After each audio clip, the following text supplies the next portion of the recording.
So I'm going to ask you, at the character selection screen of Smite, what is the character you're going to pick? I like tanks, so Ymir. Ymir is the character. Ymir has always been a go-to character for me when it came to Smite. Okay. Do I play it anymore? Not so much, so I don't know. Some of the newer characters, I could find a fondness towards them. Okay. But if it wasn't Ymir, I really like Giannis too. But Ymir, I would have to stick with Ymir. He's your go-to. Yeah, he's my go-to when it comes to Smite.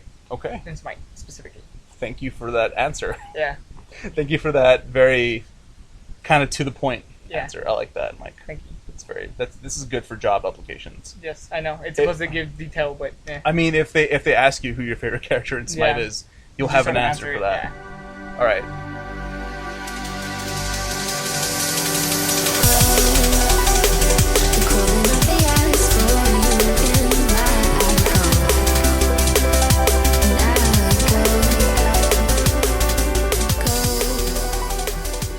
If I were to, have that. Who'd ask that? If you were applying for a job at High Res, maybe. Maybe. Yeah, maybe. I guess your favorite. They would be like, "Who's your favorite character from our games?" Yeah, maybe, in general. But yeah. At that time, they're also going to see if people play Paladins. Oh shit! Actually, you want to know what? I signed up for that closed beta. It's coming on PC or PlayStation. PlayStation. Okay. Yeah, that's coming out. That's coming out soon. My friends Joey and Gene were like, "Hey, we should play this," and they sent the link in our group chat, and I was like, "Yes." And I signed up and applied. Have I gotten an email? No, but I applied nonetheless. So hopefully I get into that. I mean, it looks okay. It looks okay. I mean, it's going to be a free-to-play game, so I don't have these massive expectations for it. But I think right now it's so hard to release a game like that after Overwatch has come out. Yeah. Even if it's not anything like it, just like Battleborn, but it became a victim. Did you know it became free-to-play? So it hasn't yet, but it will be. Well, according to Randy Pitchford, that it's a lie, but this is the thing. Okay. They're probably because 2K did the same thing with Evolve. So and Evolve sold okay, and imagine Battleborn, it didn't sell that well. So you would imagine it would happen a lot faster. Yeah. So Mike, you are Ymir. My second guy. You're Ymir. I'm Ymir. Yes, you are. That's who I would pick in Smite if I was a person in Is Smite. he blonde? He's not blonde. Is he what? He's blue. He's a blue ice giant. Oh, okay. I thought it was what? Hey, man, who are you thinking of? Apollo, maybe? Maybe. Also, I don't remember shit about that game. Oh, okay. I mean, I don't remember anything about that game. It's okay. What is? I played Neith when I played that game. She was the archer. Yeah, the archer. The Egyptian. So you are my second guest on this podcast. Yay! And the name of the podcast is related to the question that I asked you at the beginning, which is, this is character selection screen. Oh, that's cool. Because you're the character that I picked to interview next. So technically I am Ymir? I mean, yeah, technically. Okay, cool. Yeah. Ymir. If this ever became a thing that someone animated, that would be your avatar. And the little mouth would be talking like this. Yeah. Because nobody who's hearing can see my hand. do the mouth. Do the mouth thing with the thumb and the rest of my fingers. Mike. Todd. Do you remember the first game you ever played? Yeah, I do. Okay, great. Which one was it? It was Rally Racers 2 for the PS2. That was the first game you ever played? Yeah. Really? Yeah, it was a PS2 game. Then I got a 64. And so then I started playing. Yeah, I started very late in the gaming community. That's because my dad was a very big gamer when he was young. My dad was actually a very avid arcade Galaga player, is what he was. Okay. Did he ever tell me any of this stuff when I was younger? Nope. No, because he didn't want me to be like that. Little did he know that when I got my first PS2 for Christmas, when I was 8, I was like just going about my, I guess, normal Christmas morning, with my little sister, and we were going crazy. We were, super excited because it was obviously Christmas. We're opening presents, and my dad's like, "Oh shit, got to wrap this one up." So he goes to the truck, and he comes back, and he's like, "Here you go, son." And he's like, "This is for you and your sister." And his original intention is that he thought it was just, gonna be a fancy DVD player because he thought I wasn't gonna play games. Little did he know that when he bought it, he bought me, that, and he also, I just fell in love right away when I was playing Rally Racer. That's where I just found my fondness for racing games. Played the shit out of it, would consistently race my own ghosts, and then Mondo came over, and then we would play it together. And I mean, the gameplay wasn't all that great. Now I'm thinking back on it, but at the time it was. At the time it was amazing because that's what you had. That's what I had. Yeah. Yes, it's incredible because if you think about it, when we're younger, what we have is that's what we're gonna get for a while. Yeah, because we didn't have money to we personally didn't make money to say, like now today, well, most of the time today, we can say, I'm going to go buy this fucking game, end of story. Yeah. And at that time, it wasn't like that. And then on top of that, I remember the second game that my dad got me was Beyond Good and Evil. Oh, and damn. I didn't play it Mike. because I was bored of the game. Okay. Because at the time, like I said, I was really into racing games. I was really, really, really obsessed with racing games at the time. And then I got into Beyond Good and Evil, and I got through maybe half of it, I want to say. And then I was like, man, this story is really good. But I was like... the gameplay is not all there. Yeah, it's not all there. So I was like, so I would stop. Yeah. And then I would go to Mando's house, and we would play Conker's Bad Fur Day or Super Smash Brothers. Which was more your speed. Obviously. Also, like, Beyond Good and Evil, it's commendable that you were playing it at that age, but Beyond Good and Evil is not a game... for children. Not even that. It's just, it's not... It's a specific taste in games. It's not... But even like, it was... I mean, I played through it. Yeah. You know what I mean? I was able to go through it. And then I started playing Jak and Daxter. Yeah, classics. And then, all the other classics, that stuff. Like Ratchet and Clank, I really played a lot of hours into Ratchet and Clank. I think I 100... Like, at the time, there's no trophy system in PlayStation. No, there wasn't. I did for sure find every single thing without a guide. Yeah, I 100% did it without a guidebook, and then I went and made sure I got everything with the guidebook. And it's so even then, even though at that time there were no trophies, they had their achievement system in the game. There was still like that's what I went by. In-game menu for that stuff. Cool. So you already answered a couple of questions. First game you ever played, the first system you ever had. My next question is one that you've almost already answered as well. Is have you revisited that game at all ever since the first time you played it? Unfortunately, no. No. My PS2, after having it for 3 years, it broke on me. Oh. And what happened was my little sister and I got into an argument. And she pushed, I forgot what she had pushed, but she had hit our TV, and my PS2 was right in the corner on the top of our TV. Mind you, our TV was fucking huge at the time. Really? We had one of those big wooden block TVs that I had to connect my PS2 to a VCR to the TV. Holy shit. That's how I got my PS2 to work. Wow. And even at that, it still somehow magically, when we hit the TV, it knocked over my PS2 and my PS2 fell. The PS2 survived. The front disc slot broke, but every time I tried to open my PS2, it would no longer open. And that's because it was the PS2 Fat. Not the Slim. Yeah, the original one. It was the original PS2. So that motherfucker had durability. Yes, it did. And it just, ever since it broke, I kind of like lost hope. And then I got a PS3, because at the time I was already going to middle school, and I was already moving over here to San Juan at the time. Like, it was when I was moving in between houses, or making the transition from Edinburgh to San Juan.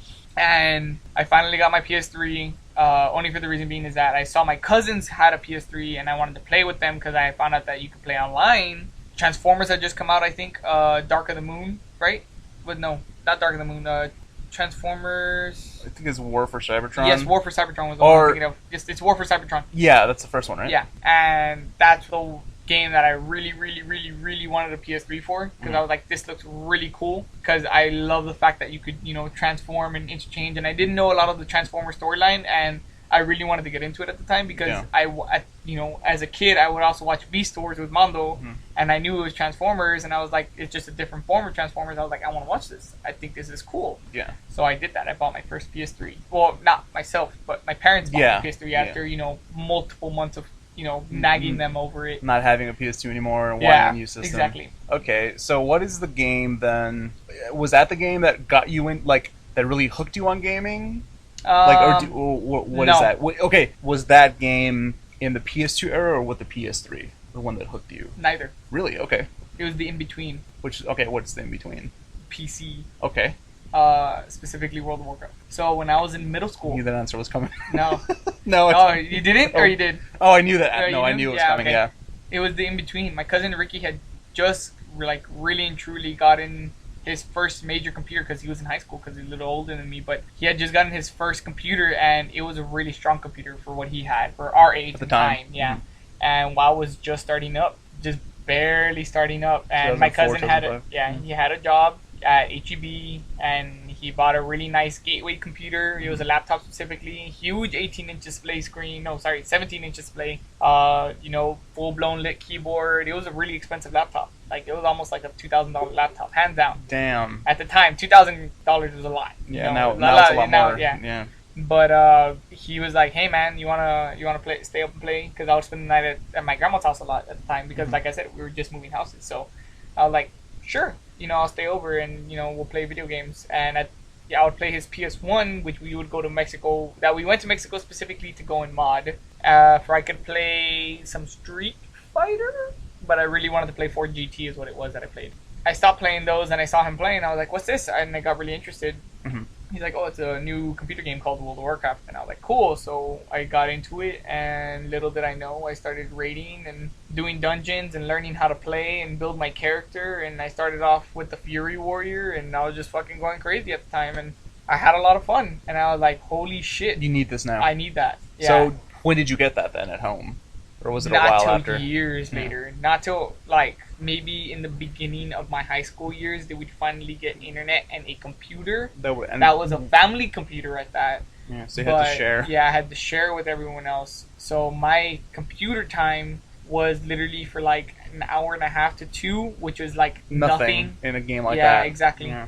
I just had to work with what I had. And, of course, at the time, it had already been, maybe 4 years? It already had been 4 years at that time. Since the first time you played it? Since I first played. Oh, wow. And, changed a lot by then. Oh, yes. Wrath of the Lich King had already come out, Burning Crusade, but luckily, during those times, I was still able to go back and play on my cousin's laptop. Yeah. During those times that I was missing, because he was keeping up with his friends. So I would go and I would occasionally log in on his account and we would play together. Or, not together. It was more like we would alternate turns on playing. When he wasn't on, I was on. You were on. When I was on, when I was off, he was on. So on and so forth. And, but I still played Burning Crusade. I still played Wrath of the Lich King. I played all of Wrath of the Lich King. Burning Crusade I played all solo because I didn't have anybody to play with. I actually was the one that was farming the most and giving my cousin's character gold. Or I guess I should say he was taking gold from my character. So that way he could buy the necessities for him doing the raids like Black Temple or PvP at that for elixirs, because at the time in Burning Crusade and World of Warcraft you had to make elixirs and use elixirs, or you could use elixirs in Battlegrounds that would give you an advantage in fighting. Now it's balanced to where you can't do that anymore and all that shit, but at the time, you could have the upper hand for a small pedigree of time, and it was literally, if you had the farming gold, you could do it. And at the time, I would farm for copper like a motherfucker because I was a miner, but copper sold for I think almost 2 gold a pop for a stack of 20. And 2 gold at the time was a lot in game because it was hard to farm that much gold. Yeah. And now you can earn 2 gold in less than 10 minutes. Yeah. The economy has changed. Exactly. In the game. Yeah. And but yeah, it didn't come till a couple of years later that I actually started playing that. And then I got my PS3, and then that's where I continued into my gaming pedigree. Cool. So, would you consider WoW to be the game that got me into gaming? Well, not or got me into no. Well, it kind of pushed you along further, right? Into your gaming habits? Yes. Obviously, because of how the game is structured. It got me into an addictive state of playing video games, I guess is what... Sure. As my father would like to tell me when I was younger, "You're sick, son." So, he still tells me to this day, but... I also, this is a topic of its own, but I also think that using the word game addiction is kind of negative. It's not... Do you really consider it an addiction, or is it just you're just really into your hobby? That's the thing, though. To a degree, it is an addiction. Okay. Because, I do go home and I sit down and I play, to relieve stress, which, you do for a hobby. Yeah. But at the same time, there are times where I need to get on. Yeah. You know what I mean? Because... Let's say I haven't played for a whole week and I've had a very stressful week. I just have to get on, where it still falls under the hobby line. But the thing is, I didn't need to. Yeah. You know what I mean? But I still got back in it. Or I think that maybe it's I get home from a long day at work, I play a game, but then I end up playing it longer than I intended to. Exactly. That thing. Yeah, of course. I'm only going to sit down for an hour and play. But in reality, that 1 hour turns into 12. 3 or 4. Yeah. Jesus, 12. Yeah. Okay, you jumped the gun, but that's fine. 12 is an understatement for me now at this point. I think I've had those moments. Yeah. Don't worry, I've had those too. What was it? That just this past week, or not this past week, the week before, when I had that entire week off, or that I took that week off from work, I would play for 12 hours straight with Eddie. We would just sit down and play. And if I had my PS4, I still have my PS4, right? But if I would play on my PS4, if I play Destiny or something, I would be on Destiny all the time too. Yeah. Playing with Arnold or a couple of other friends, Randy, Andrew, so on and so forth. The only reason why I don't jump on my PS4 anymore is because Eddie pushes me to play WoW with him, Yeah, and you're invested in that exactly, now. so. Yeah, of course. So I guess going back to the question that I was going to ask is WoW the game that made you look at gaming as a whole and think that it's much more than just a game? Yeah. Like, was that the game that made you think, yes. oh, it's a lot more than this? Like, there was more yes. to this as a community or whatever? Very much so. Because people at the time were very helpful. They were very nice. I got to meet a lot of people. I made friends with a professional boxer at the time. Wow, when I was younger, okay. And his wife, who was at the time a doctor as well. Holy shit. And she would work on his face when he would get beaten to shit. And they got married. Mm-hmm. He proposed to her in our guild chat. Wow. Well, not in our guild chat. It was more like on Ventrilo. Mm-hmm. And he was like, you know what? I might as well do this now. I'm tired of, bullshitting this. Because she was out of town, or he was out of town at a fight. And he's like, will you marry me? And she's like, are you seriously doing this over WoW? Like, she got so pissed about it. But he's like, babe, I have no other way to get to you at the moment. Yeah, I would get down on one knee. I would do all this stuff for you. And he's like, yes, I would. She's like, yeah, we're a thing. Gonna get married. We've been a thing. Yeah, we've been a thing. We might as well do this thing. She didn't want to be like one of those stories that she hears about the couple getting married over WoW or being proposed to over WoW. Well, it's not that. His wife was picky. Okay, that's a good way to say it. I mean, that's understandable. Yeah, she's picky on. We, as a community of our guild, we're a small family of people. And even at that, we all talked to each other almost on a daily basis, and we were okay with each other. Of course. Even though they knew how old I was, they were very respectful to me, which was really cool. Vice versa, I was very respectful to them. And even at that, that's just one of the, maybe 24 people that were on our guild on a daily. Like, I still have Robert, who is a guy who was from England. I know a Scottishman. I don't remember his name anymore, unfortunately, or I knew a Scottishman. So you don't keep up with those people anymore? No. Or you just lost contact with them over time? With them, yeah. As soon as I stopped playing during Wrath of the Lich King, I lost contact with that guild. When I came back into the game, the guild was no longer active. The guild had disbanded. Yeah. So it's like everybody just sort of like... Yeah, but you're playing WoW again now because the newest expansion is coming out. Are you meeting... Oh, it's out. So. Well, yeah, well, like the newest expansion. Are you meeting new people now? Like, have you made new friendships, or are you just really sticking close to the people in our circle that play WoW? I mean, Eddie and I are in a guild, and they're nice people. They're cool guys. They're funny. They're fucking funny as shit. But they're a different type of community. They're not toxic, but they are assholes to each other. Sure. But it's the type of friendly assholes to each other. They're like, oh, go eat a dick. It's like a brotherly bond. Like it's like an older brother, younger brother bond. Yeah, they're kind of trying to one up each other. Yeah, exactly. It's like, oh, I got this legendary. Oh, that's cute. I'm gonna get mine this week. Don't worry about it. He's like, fuck you though. Yeah. Like, you know what I mean, type thing. But they're cool guys. Those kind of like friendships, as somebody who's experienced it myself, it's like they can go further than you expect them to when you go into really, truly. when you're welcome into a group like that that's playing one specific game all the time. Yeah, that can happen, and that's great.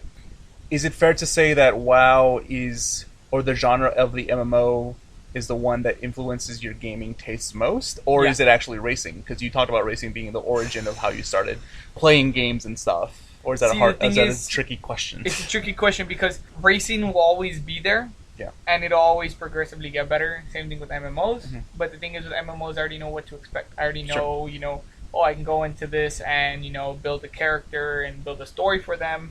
Whereas to racing, I am not, just a random character that I can make. I am me racing that car, and it is my skill versus whoever else is racing, whether it be AI or another person. And one thing I used to like saying when I was younger is that it's not the skill of the car, or it's not the power of the car, but the skill of the racer. Yeah, that's absolutely true. Yeah. And I remember which is really stupid because I would say that during Need for Speed, which is an arcade racer. It is. But even at that, I would still beat people. Like when Play and Trade was there, which is that game server that we were talking about. We were just near their eating. There's a guy who was there who he was like, you know what? I want to race you. You say you're really good at races. Let's see how good you are. And I was like, yeah, sure. He picked a really powerful car at the time, which was the Nissan Skyline R34. And I was like, okay, cool. Then I'll just pick, this Honda, because he only had 2 cars at the time. Unlocked. So he had that, He had that unlocked, and then he had a Supra. And I was like, I'll just pick the Supra. And then, they're semi-equally powered. Supra has a faster acceleration in the game. Skyline just had, overabundant amount of everything. And I was like, sure, let's go. And, we started the game. And the first beginning part, we did a drag race against each other. Okay. Drag races, you have to burn out your tires, you know, do all this other bullshit, test your performances, and then go. And it was during Pro Street, by the way, that all this is going on. Which is one of the Need for Speed series that was not a street racer. Yes, was not an open street racer. Yeah. It was a, you know, obviously pro street, track racer. Yeah. We did that, and then I beat him in that one. Then I beat him in a sprint race, and then from there we moved over to Shift, which was the newest Need for Speed that was out at the moment, I think. Yeah. Shift was. And that was another street, you know, racer by Need for Speed, which was okay. It was very heavy on cars. You know, the cars felt heavy, is what I should say. Did it feel like, this is not necessarily related, I'm sorry for interrupting your flow, but was that one more like a simulation racer, though, than an arcade game? It was trying to be. Like a really, in-between? Trying to be, yeah. Okay, continue, and it gave you that feeling, but during that one, he hadn't progressed. Well, we had just put in the game into the PS3, and we were like, okay, well, let's go. Let's do this. And as we were going, the first opening selection of the cars, you only get a few, like BMWs, Mercedes, so on and so forth. And the main icon of the car, or the main icon car of the game, was the BMW M3. And of course, he went with that, which was at the time, like in the very beginning of the game, it's a very strong car. Yeah. It's also on the cover, no? Yeah, exactly. Yeah. It's a very potent car to race against because it had a lot of high performance parts in the engine, and it's very strict on handling. And the good thing is that we both didn't know how to play this game. We didn't know how this game's flow was at all. So you were both on an even keel? Kind of, yes. Okay. The only difference is that he had a lot more stronger car than I was going to get. And I was like, you know what? Just to prove to you that my saying is correct, I'll pick a Honda Civic. So I did. I picked a Honda Civic. And lo and behold, that little Honda Civic got me through that fucking race, and I demolished that guy's butthole with that BMW M3 that he had, which was fucking stupid. The only reason why he fucked up was because he was going into a turn super fast. He lost control, powered out, went way off the track, like way off. And that lost him the race. It just lost him the race. While my little Honda Civic just took the curve, took the curve, took the curve, took the curve, took the curve, took the curve, done. Oh, that's awesome. Yeah, and then I just demolished his butthole on that one. And I think that was my first experience of like me winning and feeling accomplished in a racer. Like you felt like you had skill in something, like a game. But going back to your question, it's hard because, like I said, MMO, it transitioned me into there. Yeah. But I'm gonna have to say racer only for the reason being is that, you know, it got me my love of gaming. That's how it started. Yeah, that's how it originally started. And it's continued ever since. Because I know, actually, I guess a quick story. The first time I met you was when we worked in games retail. Yeah. And I think, well, no, not the first time I met you. The first time I worked with you, and there was a couple that came up to the register and asked me about. I think it was like a Need for Speed or a Burnout game. No, it was a Need for Speed game. It was Underground, I think. No, it wasn't Underground because it was. Or was it Carbon? It was probably Carbon. It was maybe Carbon. Which is the one that had like team racing, right? It was if I remember. And I remember I didn't know too much about the game because they were comparing it to like an older Forza, which is a simulation game, obviously. That I knew a little bit about. And then I remember you came in and completely interrupted that conversation. And At the time I was a snarky little fuck. You were a snarky little fuck. And then you came up and you started the conversation with them, and then you looked at me like, I'm sorry. I was like, no, man, it's cool. Yeah. No, do your fucking thing. Yeah. Like, I wasn't even thinking sarcastically. I was like, I don't fucking know anything about these games, so please take it off my hands. You would always do that, even when we started to get to know each other better. Yeah. You would always do that with stuff that you knew about. You would completely come in and swoop the conversation out of anyone's lap.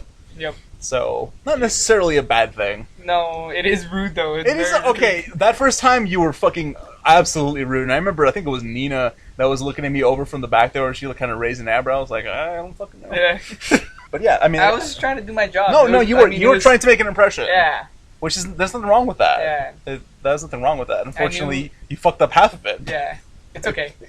Yeah, now it doesn't matter. It's a good story. I guess I knew that it was going to be the racer for you because you're very passionate about that kind of stuff, and that's great. Like, anytime I have a question about a racing game, I come to you for it. Cool. Because I'm curious, which is probably the reason why I had so much interest in, The Crew a while back. Yeah. Because you were talking it up a lot when I think we were still working. Yeah. I think we were still working together. Yeah. Because it had promising, it looked promising. It was very promising. An open world, even at that, honestly open world. With the stuff that it's coming out with, it's still pretty cool. But now it feels even more so like an arcade racer than it does in anything else. It feels I think it was always trying to be that. Yeah, but now it feels just like a playground. It doesn't feel like, there's races. You can meet up with friends and race against each other. There's no competition in it anymore. It's just sort of like it's a social game. Yeah, feels like a social media of racers. Which I think is it's okay. There there's arcade racers. there are hardcore simulation racers, and there's the in between like that, which I remember streaming it when that beta was out. I just love the idea of fucking driving across the U.S., which is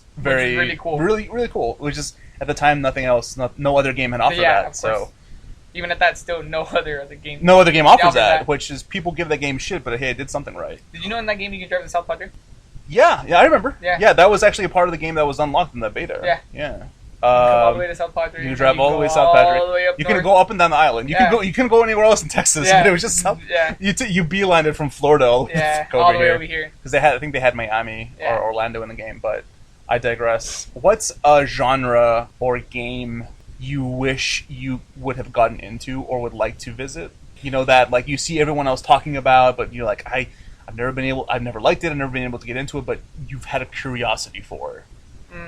Because I mean, you're kind of into everything that I don't really play, which is racing, MMOs, and MOBAs. Because you do play MOBAs, or you did I dab in like fighters every once in a while, and I guess that would be the one because Benny, Capello, all of you guys actually really like it. I mean, I'm starting to like it more. Yeah, and they're very enthusiastic about them, and absolutely, it's a very nice community. Don't get me wrong, they are a very nice community. There's toxicity in all of them, but there's good in all of them. I guess fighters would be that one because I wish I had some skills in fighting games. I absolutely am garbage in them. I will talk so much trash, but I am garbage in fighting games. Yeah. When I know how to use a character, I know how to use a character. Will I spam? No, not entirely. I will try my best not to, but I have some skill when it comes to fighting. I know combos and certain combos and whatnot, but when I want to learn a character, I'll try and learn a character, but I'm garbage at fighting games. But you want to be more enthusiastic in that, right? Yeah, I guess it'd be cool because, I mean, like you already said, Benny and Capello and a lot of people in our group already do that. And so I've seen that firsthand in the past year, so I know that. That would probably be the one that I would really have liked to get into. Yes, to have an interest in, but I just can't. Because you're kind of into everything. Yeah. There's a little bit of everything that you pick from. Yeah. Mike, do you think you'll be playing games for the rest of your life? Definitely. Really? No question about it? No question about it, yeah. Definitely. When I'm 50 or 60, I'll probably still be picking up World of Warcraft if it's still around at that time. Well, I wouldn't be surprised if it was. No, it's going to die. It's unfortunately. Like, a lot of people in our guild and the community itself is starting to feel that way. Despite how good despite how good Legion feels and plays, it's a dying game. There's new MMOs that are out all the time. Just a matter of getting into them and giving them a try and actually finding some people to play with. Because that's what an MMO is about. You don't play the game to play the game necessarily. You play it with people because it's a massive multiplayer online game. Yeah. So you find the people to play with, and the game becomes fun. To me, at least. Yeah, no, I agree with you. I guess the simple way I can explain it is that I'm that typical college student that doesn't join college to go and learn. I join college to go for the clubs. I guess that's a good way to put it. But even at that, I want to have fun, and that's what I find in MMOs, playing with people. And I'm glad that I get to play this, with Eddie and occasionally with Capello when he decides to get on, or Chewy if he ever gets on anymore. Yeah. Because he's starting to, pull away because of his girlfriend, but that's okay. It's life. Yeah, it's life. Yeah. That's life. So you really believe that no matter what happens in your life, that you're always going to be playing games to an extent? Yes. Whether it be, I'm just going to dab in it, I'm still going to play them, regardless. You know what I mean? I still will want to become better to some degree because my son will want to talk shit, and I'll be like, no, I got you, bitch. I'm like, I'll teach you a thing or two. I'm going to be that dad or that, grandpa or that person in general where someone's going to talk shit in gaming. I'm going to be like, no, I'm going to show you. You're like, all right, well, in my day, there was Call of Duty 4. Oh, God. And back in my day, shooters had aimbots and all this other shenanigans. How you guys got it easy. And they're going to be like, what the fuck's Call of Duty? Just imagine. Oh. Did that die to Battlefield? Maybe. Yeah. Or to something else. Maybe the Overwatches of the world are the next big thing. Overwatch? Overwatch. Not the Overwatches. The Overwatch. Like hero shooters. Yeah. Cool. I don't think so. Well, I mean, I don't know. We'll see. Everybody's going to need that dumb, fast-paced shooter. Overwatch is fast-paced, don't get me wrong, I understand. But it's not a single-player shooter. It's not a single-player dumb shooter. It's not a dumb shooter at all. Like, granted, the professional league is obviously getting into it really hard, but... It's growing. Yeah, the pro scene is growing, and that's cool. And I think that's probably how, again, we're totally going off topic, but that's how the future of shooters is going to go. It's going to, like, all those games are going to be built with pro gaming in mind, which in a lot of cases, like Evolve, didn't work out so well because they kind of tooted their own horn. Yeah. But that's already happening already. Yeah. But well, Mike, thank you for joining me. Cool. And talking about some of your gaming stuff. Yeah. That's great. It's always nice to... I mean, the reason why this exists is, well, one, to put out some content, and two is... Insight. I enjoy talking to my friends about how they got into gaming, which is, at some point in our friendship, we've had this conversation. Yeah, we did. But in bits and pieces. Yeah.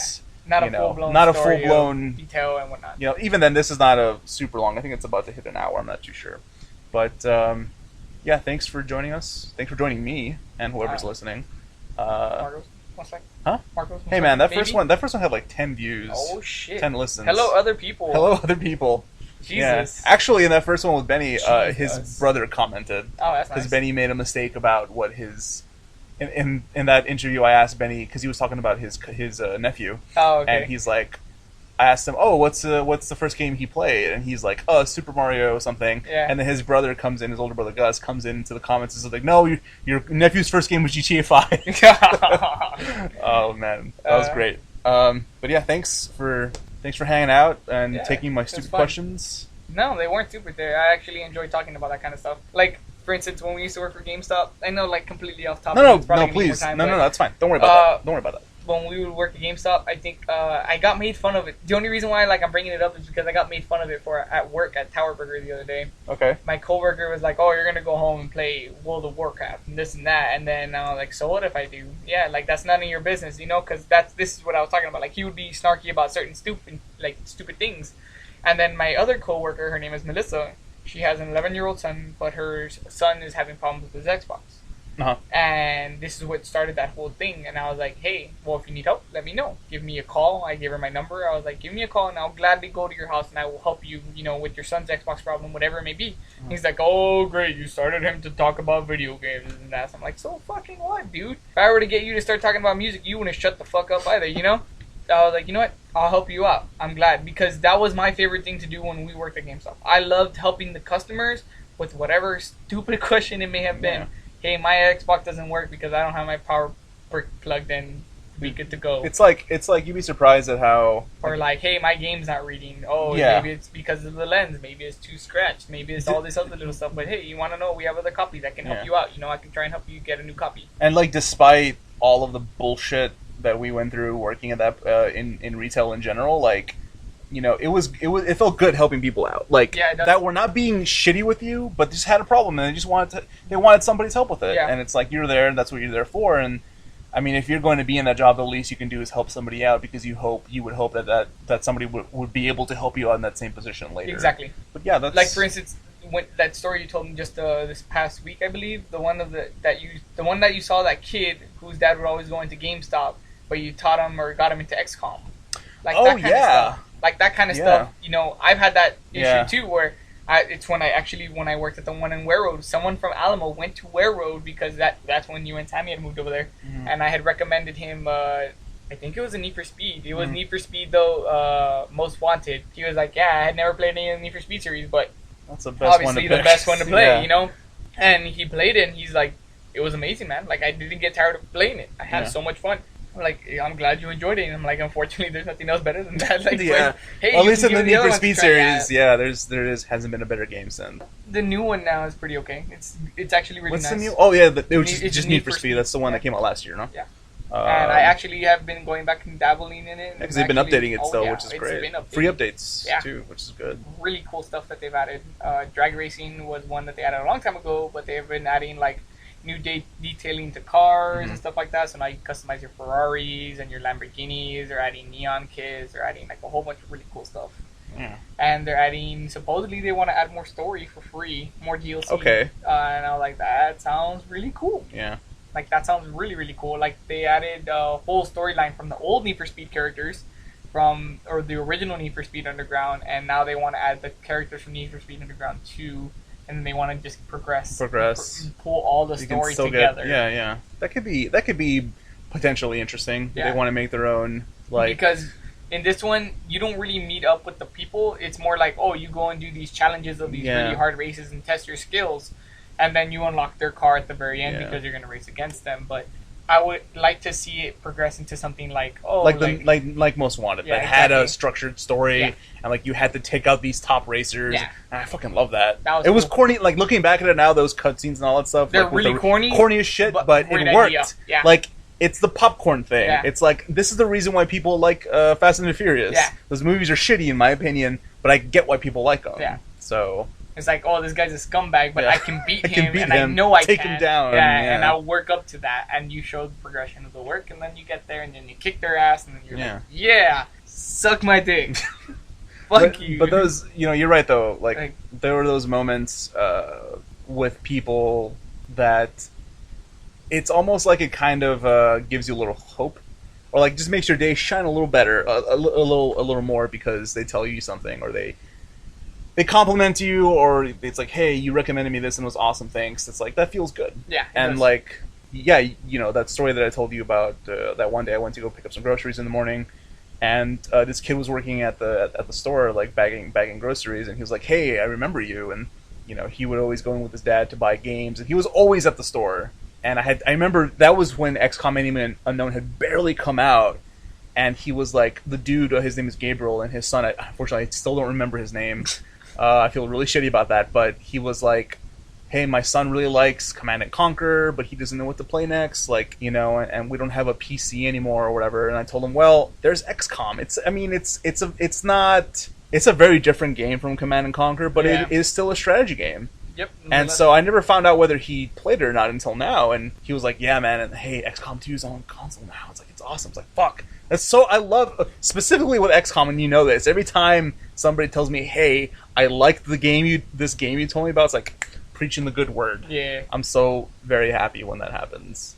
But yeah, thank you, Mike. Thanks for hanging out. Yeah. Thanks for talking about all this stuff. And maybe, I don't know,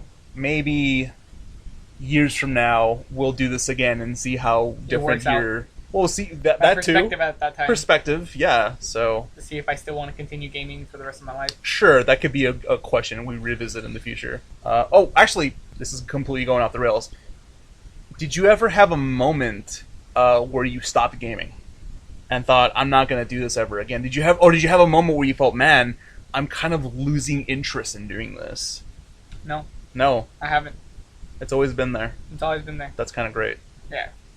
That fire keeps going. Yeah, I've had those moments. Yeah. Oh, really? Yes, I have. Yeah. Well, this is about you, so don't worry about it. I would assume so after playing like maybe 500, 600 hours of a specific game. You know what I mean? Fallout? But, yeah. No! I never said Fallout specifically, but you did that yourself. You've kind of, for me, no, I've never had that problem because I played things that interest me. Yeah, of course. Whether you're not, like, granted, there have been things that have been like, oh, this game's really shitty, but I still really like it because I appreciate what the people what it offers. The game, yes. Yeah. What the people created for that specific story. That's a great way to look at that positively. Yeah. Yeah. Well, we'll end on a positive note. Thank you, Mike, for hanging out. And to anyone listening, we'll see you next time. Yay. What was the thing you did on the other podcast? Okay. Now we're